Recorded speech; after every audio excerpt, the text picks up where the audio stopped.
Hello everyone. Hey, thanks for stopping by and spending lunch with us today. We're the Society for Financial Awareness. My name is Grayson Geiler. We're here quarterly. Also, our presentations are posted on the web, so you can check it out again there if you don't get enough this afternoon. Well, today we're going to talk about credit and you, which, you know, there's a little bit of overlap if you were here last time, a little bit of overlap in the presentations. We're going to talk a lot about, we're in a debt-denominated economy, so we're going to make sure that we understand the rules of the game we're playing. But first, let me go through a little bit about who we are, make sure we're all on the same page. SOFA, the Society for Financial Awareness, is a 501c3. We're a not-for-profit countrywide. We've been around for about 20 years. The good news is this is completely educational. I'm not here to sell you anything today, okay? Do understand that as kind of a legal disclaimer, again, completely educational. So I'm not talking about anyone's specific situation. So anything you learn today, talk to the advisors that you do have, and make sure you look at it completely educationally. Scott Sandell is not here today, but he's the president of the Phoenix chapter of SOFA. I have been in the financial services industry my entire adult life. I do have some credentials that warrant me standing up here talking about this. We're not going to get too specific about different financial markets, but we are going to talk about the basics of credit. So that's going to be our starting point. We want to understand what's in your credit report. When you think about it, we're all kind of playing a game that we don't really understand the rules to. Do you remember playing baseball, softball for the ladies? Can you imagine if you were on deck waiting to get your chance to hit and the catcher just tagged you out and you were out? Well, they just changed the rules and you didn't know it. Well, that's kind of where we are in the financial world if we're playing in a credit mechanism that we don't really understand. So I want to go through exactly what is your credit report, how they come up with one number to define your credit worthiness, because that's an interesting concept when you think about it. And then we're going to go through some of the misconceptions on how that number is created and how you can control it. Good and bad credit habits, again, that's a little bit of an overlap from our last presentation, but some good habits to get into, and I promise you're going to learn something from the presentation today. Specifics on how to improve your credit score. Great, we're going to figure out how they determine what your credit score is. Well, how about a 1, 2, 3, some simple things that we can do to improve our credit score and correspondingly improve a lot of things about our life that you may not even realize. So let's get started. What is a credit score? Do we all understand that when we apply for credit, when we apply for a credit card, when we're trying to get a mortgage on a home, there's a credit score, a FICO. There's one number that the banking system has created that defines your credit worthiness. Just to put a perspective on it, 750, and I know it sounds like an arbitrary number, your credit score is 750. Well, what does that mean? Well, to define it for you, 750 is a good credit score. 750 is a very good credit score. Good is 720 to 749, fair 660 to 720. And below that, you start getting into a tougher situation where you're not considered that credit worthy. The real breaking point, 678, 675, think about that, write that number down. That's the real number that you have to find a way to get over in your personal life, in your spouse's personal life, okay? That's the real target. If we are below that, we need to get over that. Otherwise, and we'll go through some of the specifics, but otherwise, your financial world's going to be a little bit tougher, okay? Now, 850 is the very top. If you have completely immaculate credit, 850, And just for perspective, 300 is the rock bottom. And those numbers, I'm not sure how that was originally designed. You'd think they'd pick a 1 to 1,000 or something simpler, but that's the game that we're playing. So why does your credit score matter? Again, lenders and credit cards, when you apply for a credit, they are checking that number. What is your number that defines your credit worthiness? So if you're a 500, you're not that credit worthy. Any credit you are issued, you're going to be paying a higher interest rate on, right? You have 750 or above, you're going to get lower interest rates on every bit of credit that you have.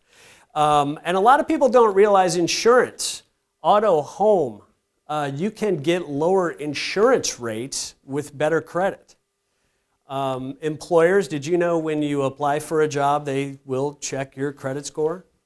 And that can affect whether you're hired or not hired. Licenses, and especially in the financial world that I'm in, a certain credit score, and I will not get, maybe it's an insurance license, whether it's property casualty or a health and life insurance license. If my credit score is that low, I may not get that license.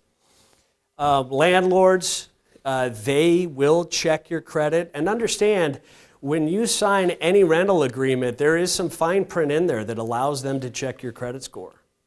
You may not think that you're okaying that, but that is going to be in the fine print of any rent. And maybe that doesn't apply to you, but maybe you have kids that are run into a tough time trying to rent an apartment because of their credit score.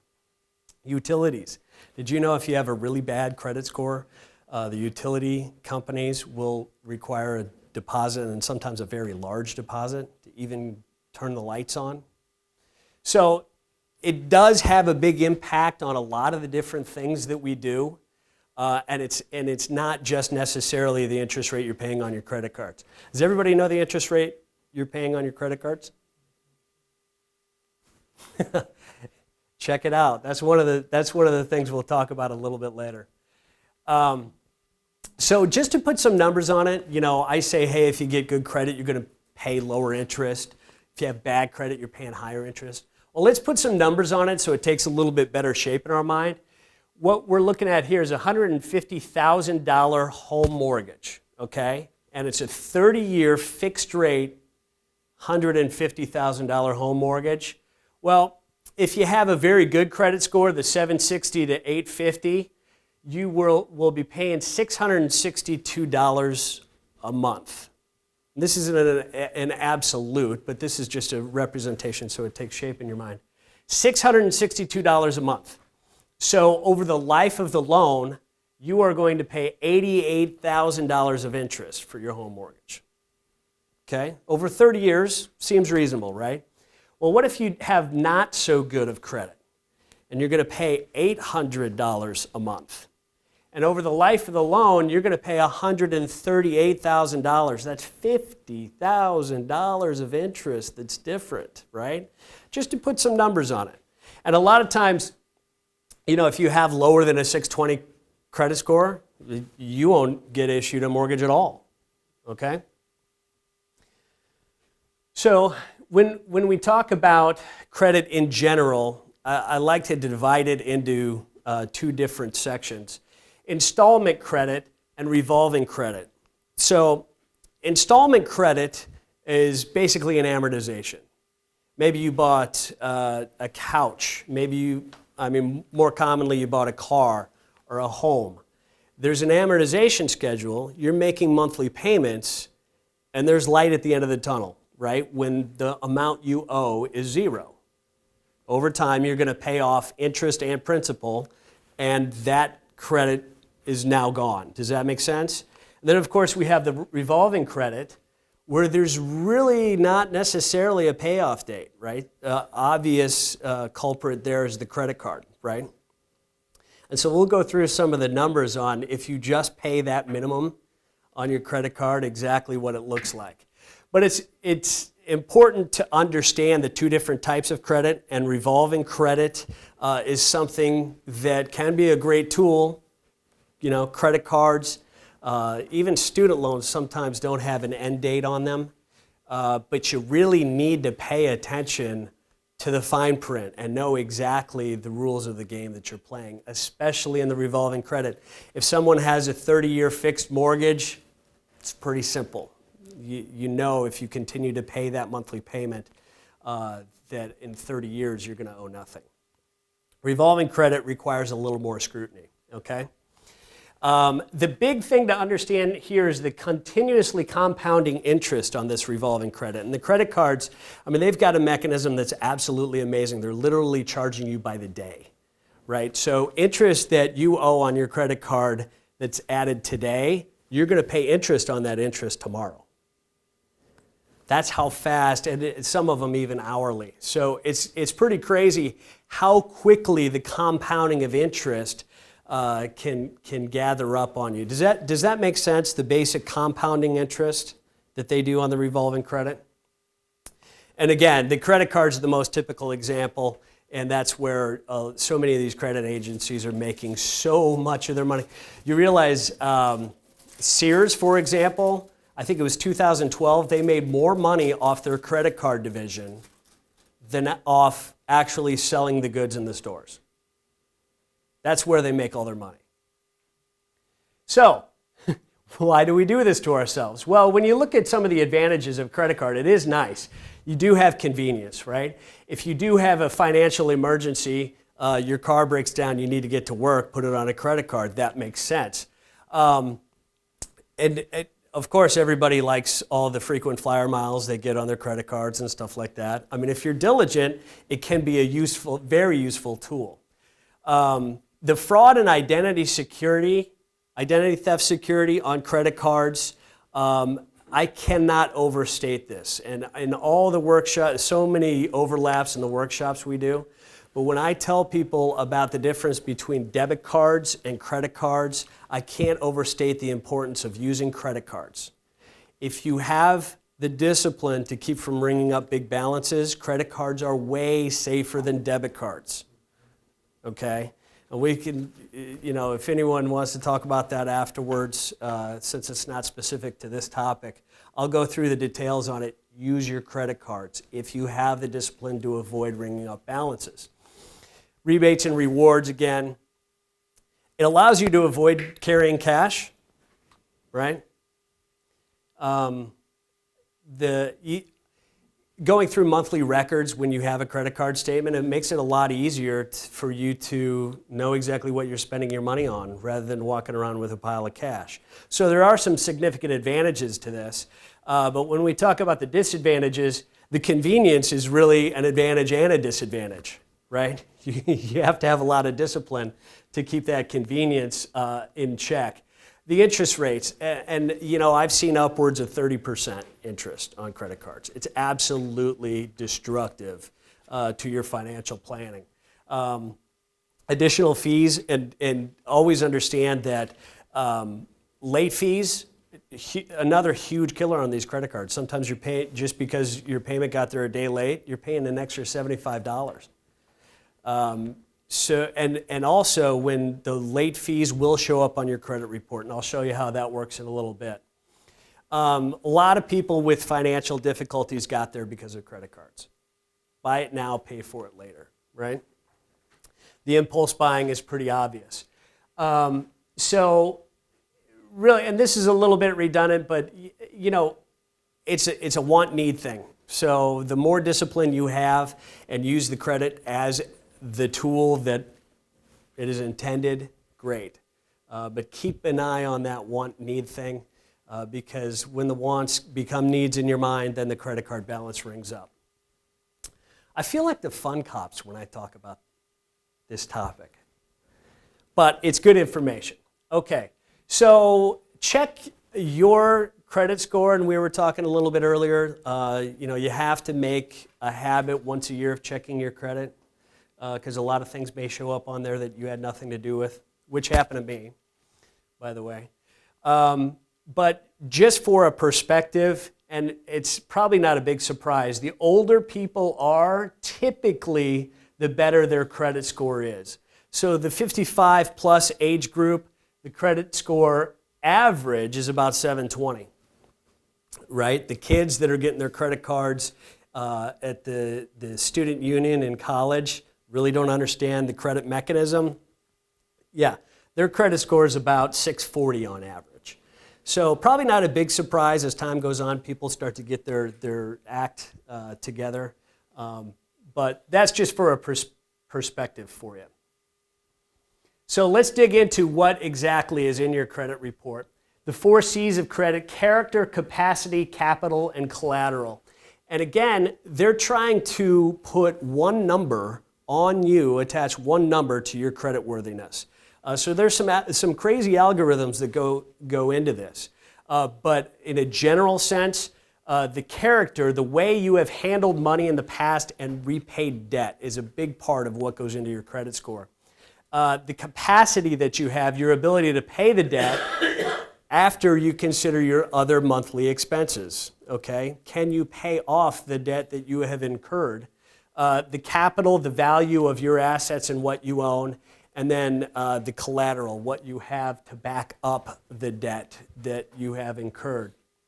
So, what exactly is in your credit report is your personal information, right? Name, address, social security number, date of birth, and employment.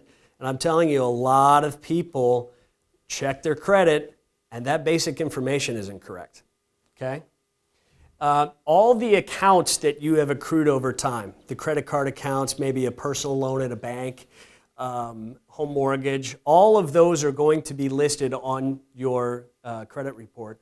And oftentimes, an old credit account, old piece of debt that you have that may be expired may still be on your credit report, so you got to check that. Inquiries, people checking your credit, that will be listed on your credit report too. The reason for this is the people, the banks issuing credit to you, they've figured out that if somebody goes out, maybe they just got divorced and they go out and get a whole bunch of credit in a very short period of time, statistically, they're not going to pay that debt back. So that is part of the algorithm designed to create the one number that is your credit score. They know how many times you've applied for credit.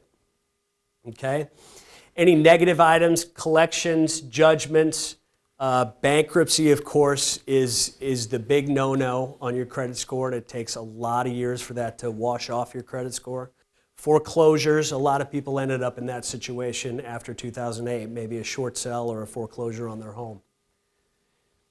So here's a pretty important slide, and this is actually in your handout, because how do they create this one number for us? And understand that the number one percentage, the biggest thing they're looking at is your payment history.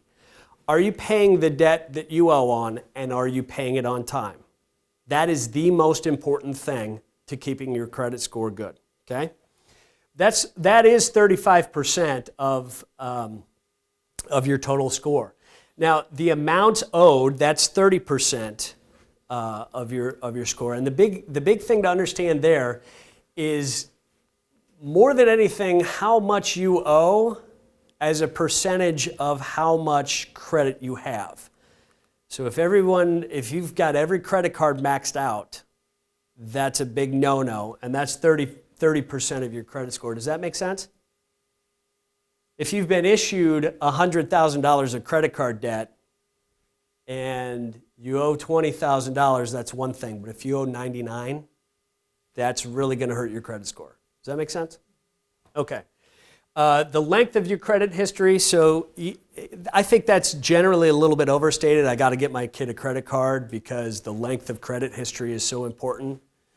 Well, be careful. I mean, it is only 15% of the calculation. It is a factor, but I think the child's discipline is a little more important than how long the credit score history is. So new credit, just like I said, if very recently a ton of credit has been opened up in your name, that can negatively affect your credit score. And then the types of credit used is also in a calculation. And by that I mean, that's why we differentiated between the revolving debt and the installment debt, right? So if all the debt you owe is your home mortgage, well, that's not that bad a debt in the eyes of the credit agencies, right? Because there's an asset backing that debt up. Does that make sense? If all the debt that you owe is $100,000 on credit cards, it's a different kind of debt, okay? So I went through these individually already. So these slides are a little bit redundant, but the debt behavior and your FICO score. So again, they're coming up with one number to define your credit actions.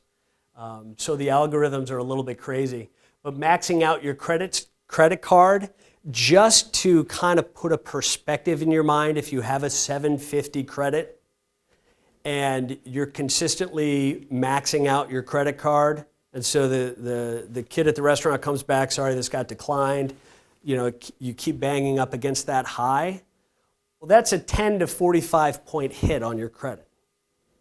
Okay, just to give you a perspective. So keep that in mind. I mean, just because your credit got declined and you have another credit card doesn't mean you're perfectly in the clear. Skipping a payment cycle, and as you can see, these different actions in an ascending scale here of how much they take off your credit score. When you're skipping payments, that can be a big deal, right? 30 to 45 days late, that's 60 to 110 points. That's huge. And understand, maybe if you're renting an apartment, that person, the landlord, may just say, okay, just pay me double next month. They may not have a mechanism to report this to the credit agency, right? I mean, it depends on exactly what your credit is. But the credit card companies, they all have an instant reporting mechanism. Your payment shows up late, it's on your credit score in a heartbeat. Does that make sense? If you have a car loan, they may not have the same mechanism to report it to your credit. But the credit cards, the big home mortgage companies, it's all going to get reported immediately. And so it's a huge no-no. And one of the fine prints on all your credit card statements, if you start paying late and your credit score starts going down, they have reserved the right to automatically, without you knowing, increase the interest rate that they're charging you. So you can see how quickly this can spiral on you. You know what I mean? So the debt settlements are short sales, short sale a house. You do get a settlement on credit card debt.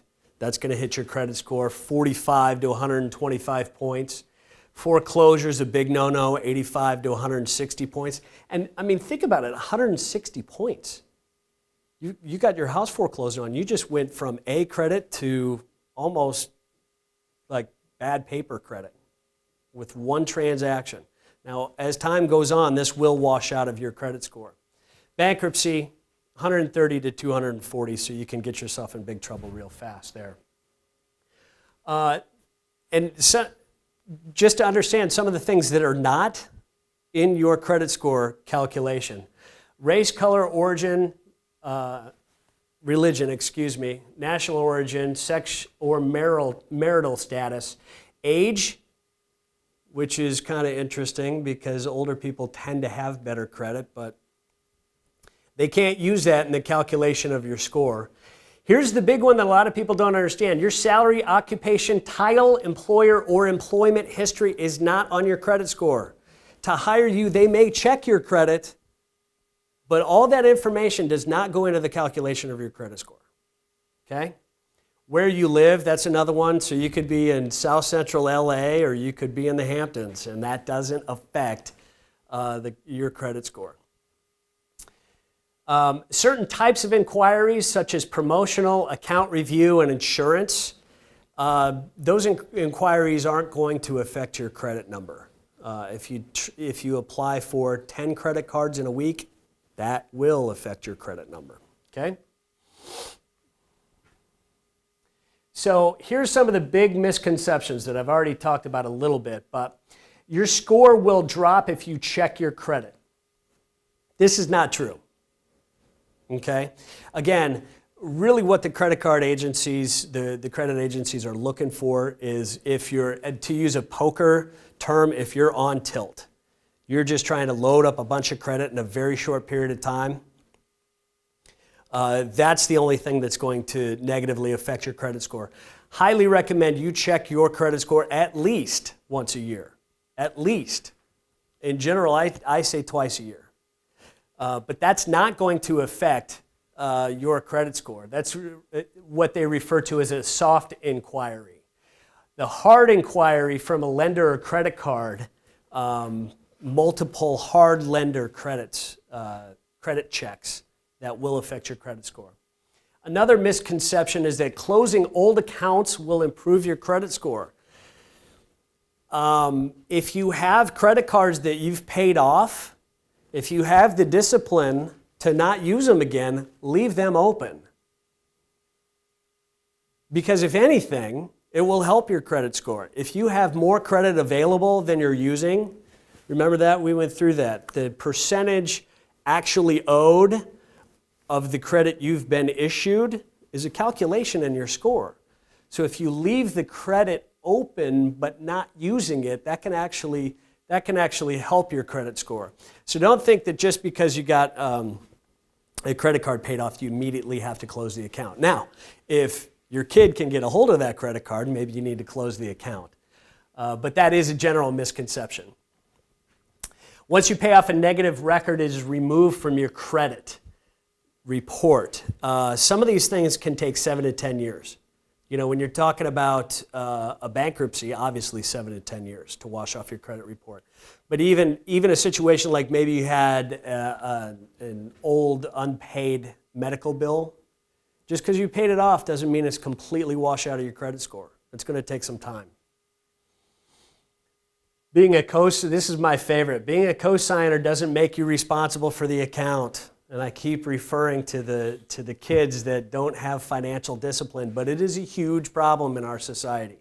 Mom and dad co-signing some credit for kids, they don't realize that's on you. And that will be reflected in your credit report when the kids aren't making the payments. Another misconception, paying off a debt will add 50 points to your credit score. Again, a little bit redundant, but pay off the debt, yes, but just understand it's going to take some time for that to wash off your credit score. If you already have a low credit score, it may not cause a drop at all. Again, these algorithms are pretty complex on putting just one number on your credit worthiness. Okay, so let's go through just a few keys to maintaining good credit habits. Is everyone kind of with me on how the credit score is devised? Do we understand the basics? Okay, now that we understand that, well, what are we going to do to try to clean our act up and make sure that we're not in the low credit score area? Paying off monthly balances. I am going to get redundant with this. Most important thing to learn from this presentation is whatever debts you have, pay them consistently and pay them on time. That's the most important thing.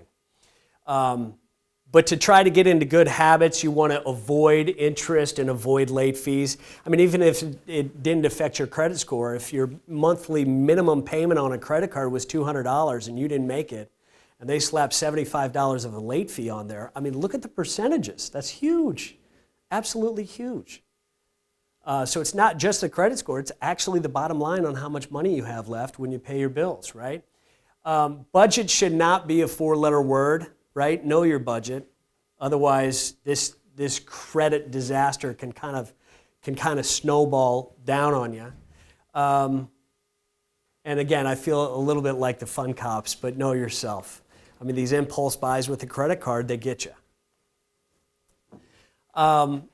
If you have a credit card balance, I think the most important thing to understand is how bad simply paying the monthly minimum is. And you're literally most of the time, depending on the credit card company, you're talking about if you made the monthly minimum payment, you're paying, let's just on an average, I'd say that about 20%. It's going to take you 20 years to pay that off. 20 years.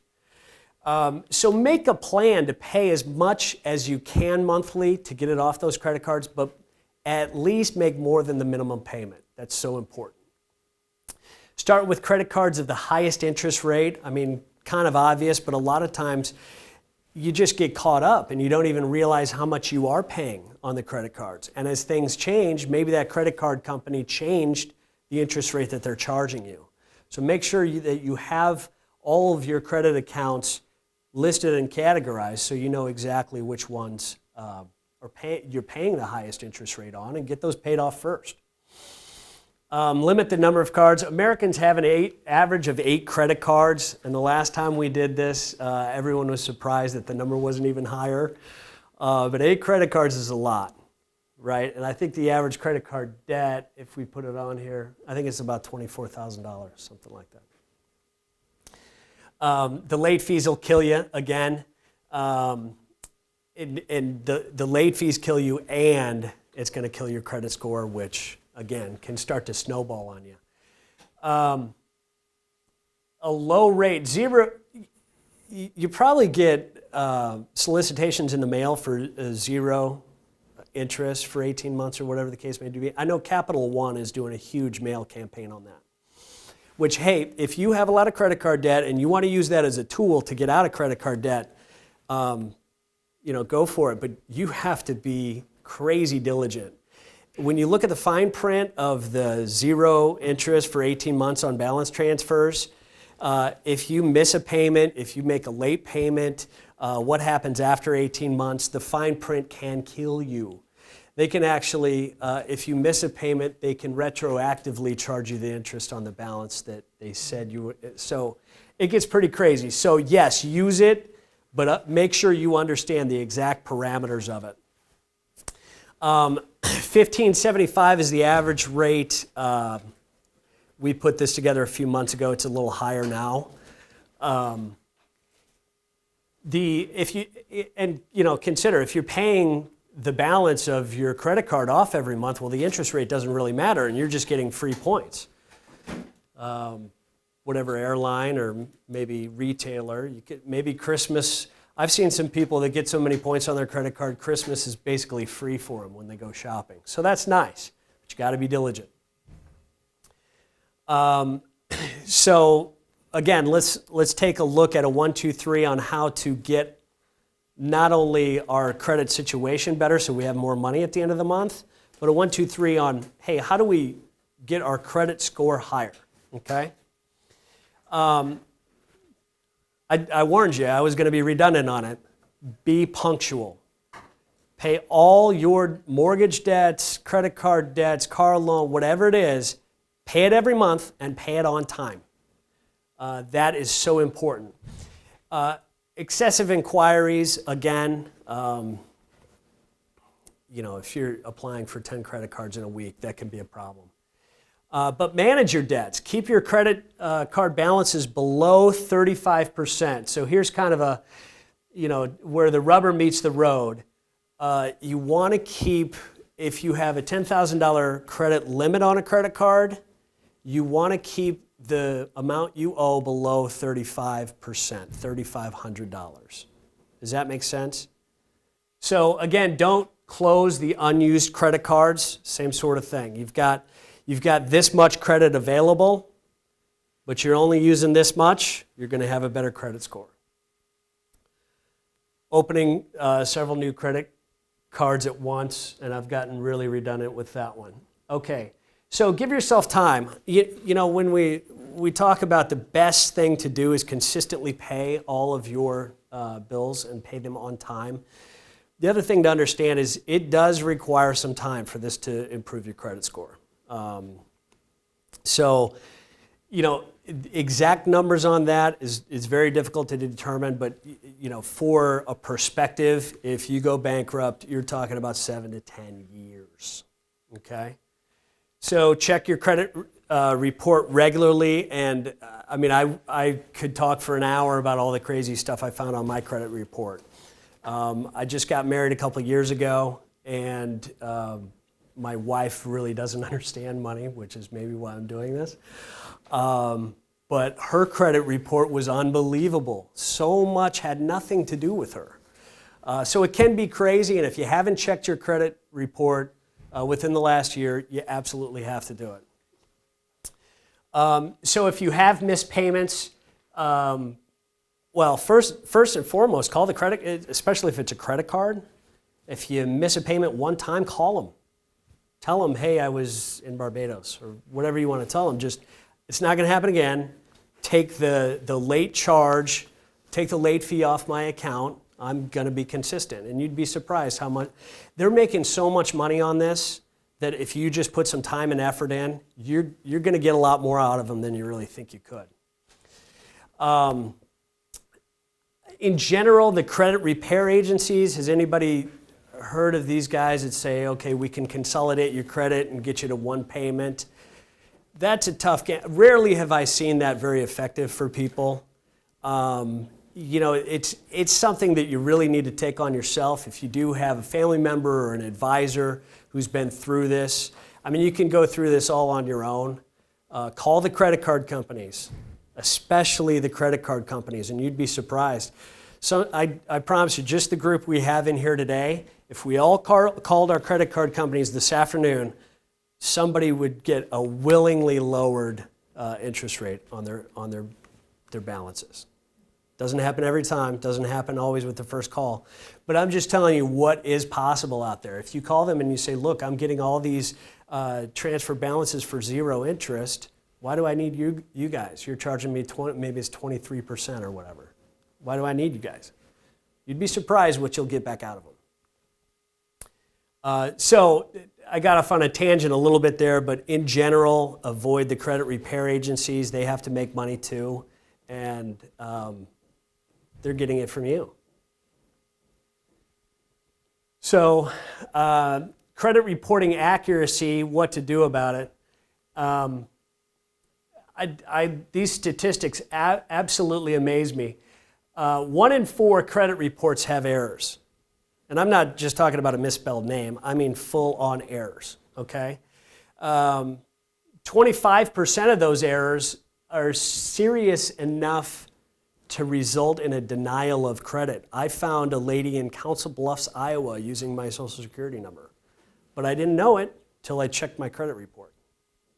79% of credit reports have a mistake of some kind. That's crazy right there. Maybe it's just a misspelled name, but when you think about it, you don't want a misspelled name either.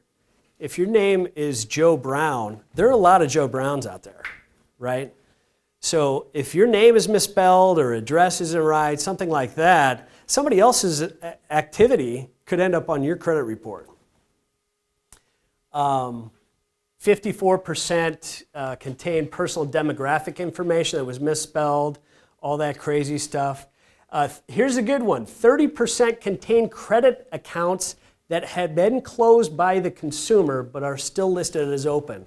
And sometimes they're still listed as open with a balance on them. It's just crazy. The system to report your credit activity, they all have a vested interest in reporting if you did something wrong, right? They don't have a vested interest in reporting that you paid something off. The system's supposed to work that way, but it doesn't always. So you have to take responsibility yourself to look through your credit report on a regular basis. Okay, so it's not that fun. If you find even a misspelling, you find things wrong with your credit report, and I'm just telling you right now, it can be a lot of work to get that corrected, but it needs to be done. So you need to write and send a letter via certified mail that includes copies of documents that will support your position. Okay, so even a misspelled name, you got to send send a utility bill is typically used, something that's going to support your position. You need to contact all three of the credit bureaus, okay? TransUnion, Equifax, and Experian are the three big dogs of the credit reporting game. So you need to contact all three of them. And especially if you find something on your credit report that is just flat out not you, you need to have them, you need to talk to the fraud department. You don't know for sure that it's fraud, but if there's an account on there that you had nothing to do with, you need to assume that it's fraud and let them know that, okay? So you can ask creditors to contact you to verify all future applications, meaning if your Social Security number goes through the credit rating agencies as an application, then they would have to contact you personally. They would have to call a phone number if you left that with them. Say, yes, that was me applying for the credit. You can do that when you contact the credit bureaus. Okay, so be careful. The freecreditreport.com, that's not free. You are going to have people soliciting you till the end of time. Please don't go there. The free credit report, it's in your handout, www.annualcreditreport.com. Go there. There will be some pop-ups to ask you to pay up for an extended report and things like that they want you to pay for. But it is actually free. This is also in your handout, the fraud divisions of each of the credit reporting agencies. You need to contact them if there's something on your credit report that isn't you, like I had to do when I found a lady using my Social Security number. And it takes time. Use credit wisely. I am the fun cops, so the easiest way to make money is to save money. Everybody's situation is different.